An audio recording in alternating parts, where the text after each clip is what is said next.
दोस्तों, इमरान खान ने तमाम अंदाजे, तमाम तज्जिए, तमाम तबसरे तो गलत साबित किए। हमने ये तो कहा था कि और आपको एक खबर दी थी जिसमें बताया था कि इस्लामाबाद की रेड जोन की हम इमारतों की सिक्योरिटी बढ़ा दी है और वहाँ पर गैर जरूरी नकलो हरकत को रोक दिया था। कुछ अहम फैसले होने हैं, तो उसके बाद सूरत-ए-हाल वाज़ेह हो गई थी। अगले 24 से 48 घंटे अहम है। लाहौर में अहम इजलास हुआ जिसमें नून लीग की लीडरशिप सर जोड़कर बैठी रही, जिसके बाद नून लीग का फैसला सामने आ गया। इमरान खान का भी फैसला आया, लेकिन सबसे पहली खबर मुल्क में होने वाले आम इंतखाबात की बात है। आप कहेंगे कि कैसे मुल्क में आम इंतखाबात का ऐलान हो गया? अगर ऐलान हो गया है तो ये किस तारीख को होंगे? क्योंकि रात को कमर जुबान कायरा आर्टिकल 6 की बातें कर रहे थे, तो अब वो कह रहे थे कि इमरान खान अफवाह व तफहीम से चलेंगे तो सिंध असम्बली तहलील कर देंगे। बलोचिस्तान में कैसे असम्बली तहलील होगी? क्योंकि दो हुकूमतें इस वक्त हैं, केपी और एक हुकूमत पंजाब की बन जाएगी। ये दो हुकूमतें वो पीटीआई की हैं और कौमी असम्बली में पीटीआई इस वक्त मौजूद नहीं है। सेनेट में इस वक्त पीटीआई मौजूद है, मगर हम ये बात कर रहे हैं। असल में नून लीग ने रात को खुद ही इशारा दे दिया। ख्वाजा साद रफीक और साथियों ने कहा कि वो असम्बली तोड़ने के हवाले से फैसला कर लिया है और आज अपने इत्तेहादियों से बात कर रहे हैं, यानी इत्तेहादी जमातों के साथ अहम इजलास हो रहे हैं। नून लीग की कोर कमेटी के इजलास में भी अहम मुशावरत का अमल जारी है। पीपल्स पार्टी का भी अहम इजलास हो रहा है, यानी 3 अहम मीटिंग्स हो रही हैं। लेकिन आम इंतखाबात की बात है, इसका ऐलान हो गया है। वो कैसे हो गया है? पहले वो रद्द-ए-अमल पढ़कर सुनाना चाहते हैं। सबसे पहले मुस्लिम लीग नवाज के उम्मीदवारों को ही नहीं बल्कि हुकूमती रियासती इदारों जरब करने वालों को शिकस्त देने पर पीटीआई के कारकुनान के वोटर्स का शुक्रिया अदा करना चाहता हूँ। दूसरे हिस्से में वो कहते हैं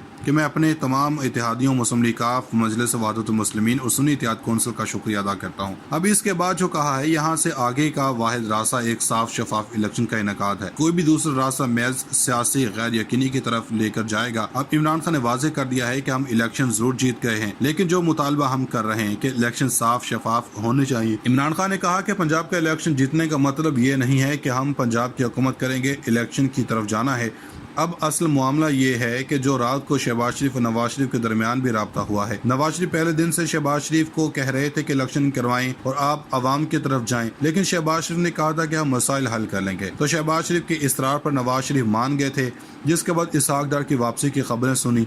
अब इसहाक डार और नवाज शरीफ की वापसी नहीं होगी। चौधरी परवेज इलाही कह चुके हैं कि मुझे इमरान खान कहेंगे तो 1 मिनट में असम्बली तहलील कर देंगे। उस्मान बुज़ार को स्पीकर पंजाब असम्बली के तौर पर नॉमिनेट कर दें। अब इलेक्शंस का फैसला पीडीएम ने नहीं करना, वो अब इमरान खान ने करना है। अब असल में जो इमरान खान ने बात की है, इसमें यह है कि इलेक्शन ही वाहिद हल है, यानी अब तहरीक इंसाफ आम इंतखाबात की तरफ जा रही है। बाकी जो मर्जी हो, अब इम्पोर्टेंट बात है कि जनरल बाजवा और इमरान खान के दरमियान राब्ता हुआ है। तो हम बता देते हैं कि इस्लामाबाद में एक सिचुएशन क्रिटिकल हो गई है कि जिसमें इस्लामाबाद में हो रही है। स्टाफ लेवल एग्रीमेंट हो चुका है IMF से, और अगर इस दौरान असम्बली तहलील होती तो IMF ने जो $100 अरब देने हैं तो वो रुक जाएंगे, और अगर ऐसा हो गया तो समझें सऊदी अरब और चीन से भी पैसा नहीं मिलेगा। और ब्लूमबर्ग की रिपोर्ट आ चुकी है।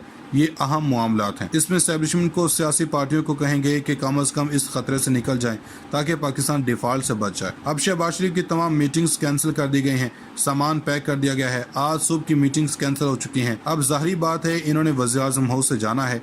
होना तो ये चाहिए था कि हमजा शहबाज को इस्तीफा देना चाहिए था, मगर सबको पता है कि वो नहीं मानेंगे। सारा इल्ज़ाम मरियम नवाज पर आ गया। इस पूरी कैंपेन में नून लीग को लीड कर रही थी और कहती थी कि मैं इमरान खान का सामना करने के लिए अकेली ही काफ़ी हूँ। मरियम नवाज ने अब तक 3 बड़ी कैंपेन को लीड किया है और उन तीनों कैंपेन में इन्हें नाकामी का सामना करना पड़ा है। गिलगित बल्तिस्तान में की वहाँ की नाकामी, आज़ाद कश्मीर में कैंपेन की बुरी शिकस्त से 2-4 हुई। नून लीग इसके बाद अब ज़िमनी इलेक्शन में मरीम नवाज ने कैंपेन की, मगर बुरी तरह नाकामी का मुंह देखना पड़ा।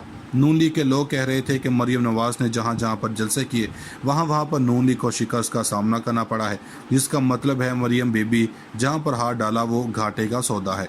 इमरान खान कहते हैं कि नून लीग में मरीम नवाज हमारे लिए असासा हैं। अब इस नाकामी के तमाम तर जिम्मेदारी मरियम पर डाल रहे हैं। नाज़रीन किराम, पाकिस्तान अपनी तारीख के नाजुक दौर और मोड़ से गुजर रहा है। अगर आप समझते हैं कि पाकिस्तान के अंदर जो हुकूमत की तब्दीली हुई है, जो बगैर किसी वजह से हुई है, तो जो तब्दील करने वाले हैं और इनको हता कि यह भी पता नहीं था कि वे क्यों कर रहे हैं, क्योंकि इनसे तो कहा गया कि हुकूमत तब्दील कर दें। अब इनके माई बाप कहें तो तब्दील तो होनी ही थी। हम आपको थोड़ा सा एक तारीखी हवाला देकर एक खबर की तरफ लेकर जाएंगे कि पाकिस्तान के बॉर्डर के ऊपर होने क्या वाला है और इस वक्त तैयारियां क्या चल रही हैं। हम इंडिया के मुतालिक कोई खबर नहीं देने वाले, ये ज़रूर जान लें। पाकिस्तान के अंदर हुकूमत की तब्दीली हुई है जो गैर सियासी तरीका था या वक्त से पहले एक तगड़ी हुकूमत हो, इसको हटाया गया और इसके हटाने के बाद कोई ना कोई इस खिते के अंदर बड़ा तमाशा लगा। इस बार फ़र्क ये है कि इमरान खान ने बरह रास्त इल्ज़ाम अमरीका पर लगा दिया। ان کا نام لیا اور باقاعدہ ثبوت سامنے رکھ دیے۔ ماضی میں بھی ایسا ہوتا رہا۔ ہم ذوالفقار بھٹو سے شروع کرتے ہیں۔ جب ان کی حکومت گرائی گئی تو اس کے بعد یہاں سے امریکی سفیر نے جو اپنی دارالحکومت پیغام بھیجا تھا پارٹی از اوور، اور بعد میں مان لیا گیا کہ بھٹو کی حکومت امریکی ایما پر گرائی گئی تھی، اور اس سے پہلے ہنری کسنجر نے ان کو دھمکی دی تھی کہ ہم تمہیں نشان عبرت بنا دیں گے، اور بھٹو کے 2-3 ایسے قصور تھے جو عمران خان سے ملتے جلتے تھے۔ پہلا ایٹمی پروگرام، دوسرے نمبر پر اسلامی دنیا کے ایک بلاک بنانا جو لاہور کے اندر اس وقت کانفرنس کروائی تھی۔ عمران خان نے بھی کچھ ایسے قصور کیے ہیں جس میں انہوں نے آزاد خارجہ پالیسی کی بات کی ہے۔ دوسرے نمبر پر اسلام آباد کے اندر بیٹھا کر مسلمان ممالک کو افغانستان کے لیے کہا۔ بھٹو کے اقدام کے بعد سوویت یونین کا ڈرامہ رچا کر جنرل ضیاء الحق نے فوری طور پر امریکہ کا ساتھ دیتے ہوئے افغان جنگ کا حصہ بن گئے۔ دوسرے نمبر پر چل کر نواز شریف کی حکومت 98 میں بنتی ہے اور 1 سال بعد حکومت کا خاتمہ ہو جاتا ہے۔ آپ نواز شریف کے طرز حکومت پر سوال اٹھا سکتے ہیں، لیکن اس حکومت کو گرانے میں مشرف کا مقصد تھا۔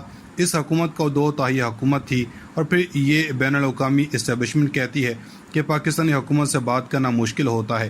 ایسی حکومت سے بات کرنا آسان ہے اگر پاکستان میں طاقتور اسٹیبلشمنٹ ہو یا اس کے ماتحت حکومت ہو۔ جب نواز شریف کو ہٹایا گیا، مگر اس کے بعد افغانستان میں ایک بڑا ڈرامہ سالوں تک رچایا گیا جو پچھلے سال ختم ہوا۔ یہاں پر سویلین حکومت آئی۔ سویلین حکومت نے چین روس کو ساتھ بٹھا کر کہا کہ ہم علاقائی ممالک طے کریں گے کہ افغانستان میں حالات کیا ہونے چاہیے، اب ہم ایک بار پھر سے خبردار کر دیں گے۔ سینئر صحافی نے دعویٰ کیا کہ نواز شریف اور مریم نواز کی جانب سے کی جانے والی ملاقاتوں میں کچھ لوگ وہ تھے جو وکٹ کی دونوں طرف کھیل رہے تھے، یعنی نواز شریف سمجھ رہے تھے کہ یہ ہمارے ساتھی ہیں لیکن وہ دونوں طرف کھیل رہے تھے۔ اب ہوا یہ کہ جو انہوں نے کھل کر بات چیت کی اسے مبینہ طور پر ریکارڈ کر لیا گیا اور وہ ساری ڈیٹیلز راولپنڈی تک پہنچا دی تھی کہ جناب یہ کرنے جا رہے ہیں۔ اب اس مبینہ آڈیو اور ملاقاتوں میں نواز شریف نے ایسی کیا گفتگو کی تھی کہ جو دوسری سائڈ کو پورا گیم بدلنا پڑا۔